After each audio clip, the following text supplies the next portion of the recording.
All right. I think I'm live. I think I'm good to go. Let's switch this over. Hey hosts, hey investors, how you guys doing? My name is Mishur. I'm part of the dynamic team here, and I just wanted to touch base with you guys with all the changes and the updates with short-term rentals. As we know, we're dealing with a pandemic, and everything in the travel industry, the short-term world, is pretty much at a standstill. So I wanted to go over a couple of articles that I came across, and I wanted to talk you guys through it. So here's one of the articles here.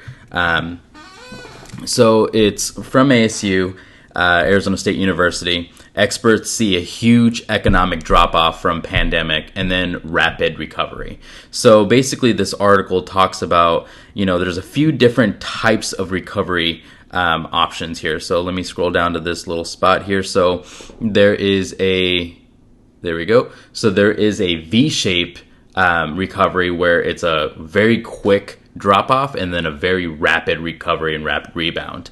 And then there's a little bit of a U shape where it takes some time getting our bearings and then we shoot right back up. An L shape is kind of the long lasting route where it kind of just slowly creeps up. We got a W shape where it'll drop off, come back up a little bit, drop off again, and then go up for the rebound thereafter. So they're talking about the different ways that our economy can rebound there after all of this is over, right? And so later on let me scroll down here, later on in the article, so this is forecasting done by Mark Stapp, which is a professor in the real estate in real estate with W.P. Carey School of Business, and they're looking at 30 days looking backwards, and basically one of the main things that he's talking about is in this paragraph here, where real estate, as far as investing terms, people want to put money in a data centers, mini storage, grocery stores. Those are all great investments right now, but the outlook is looking poor for investments like apartments and hospitality, meaning short-term rentals and Airbnbs. And so, that kind of brings us to what does it look like for us?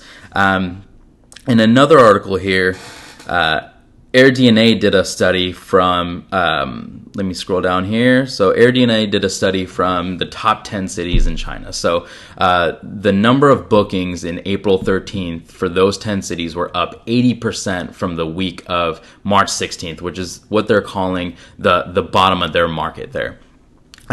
So that was it's half of what the week of January 6th looked like. So with that said, that also in addition, the average daily rate in China from May onward is similar to what they saw in 2019. So basically what that said is the rebound for short-term rentals is there. China's seeing those effects and people getting back into the hospitality world and starting to use Airbnbs more often all over again after this whole pandemic situation. And really the key component there is, let's say if you were traveling, would you rather stay at a hotel or would you rather stay at a short-term rental like a single family where you kind of limit your exposure?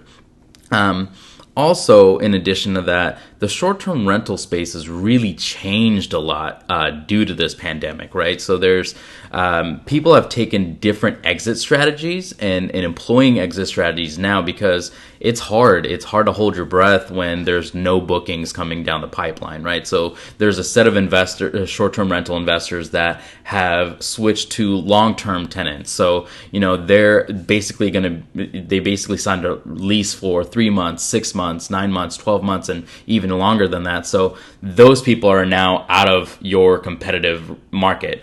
Also, there's people that just got rid of their listings. They've either sold their properties or they've tried to negotiate lease takeovers so other Airbnb hosts can take over their lease for what's existing and remaining. And then there's people that just got out of it completely. They just could not hold their breath. On top of that, big chain hotels are completely stopped. They've shut down their doors, and hotel operations are they're crazy because it takes a lot for them to pick back up and start rolling again. If they have to shut their doors, then it affects a lot of people in their industry or in their business. And so it takes a lot for them to kind of ramp back up, where that's an advantage to us as short-term rental hosts. If you're positioned in the correct way, then you can start picking up those guests that are now starting to travel thereafter, or work is starting to pick back up and businesses are starting to open back up. So movement is now starting to be a normal thing again, right? But since your competitive market is now dwindled to a fraction of what it used to be, Airbnb did get saturated, but now a lot of those players are out of the game or have to be out of the game for an extended period of time. So that creates a pressure for a demand for the listings that are now currently available. So that's an advantage to people that are either, able to hold their breath during this time and picking up their guests as time moves on, or people that are starting in the short-term rental space and picking up new listings and getting it all situated and ready for this rebound. And so that's kind of where we want to be able to help you guys and help, step in and give you the resources and tools to help navigate where we need to go to position ourselves accordingly when we move forward. So with that, there's services that we offer like property evaluations. When you're looking for new property and new investments, we can help you with property evaluations to figure out what's going to be a good short-term rental property, as well as if you do need a plan B, like turning it into long-term rentals, what does that look like? What does your plan B and C look like as well? So we help with that. We provide a marketplace where if you do need to unload your listings or find listings that other people are unloading, there's going to be a set place where people can go for that kind of resource. And then we can help with management. We can even teach you how to set up your Airbnb correctly and how to start your business correctly. So those are all available options. And again, I think the key component here is being able to position ourselves accordingly so that way we can take advantage of the rebound when it happens. So if you guys have questions, please feel free to reach out to us. We'd love to help in any way. Stay safe, stay healthy. We'll talk soon, and we'll be providing you a lot more resources moving forward. All right?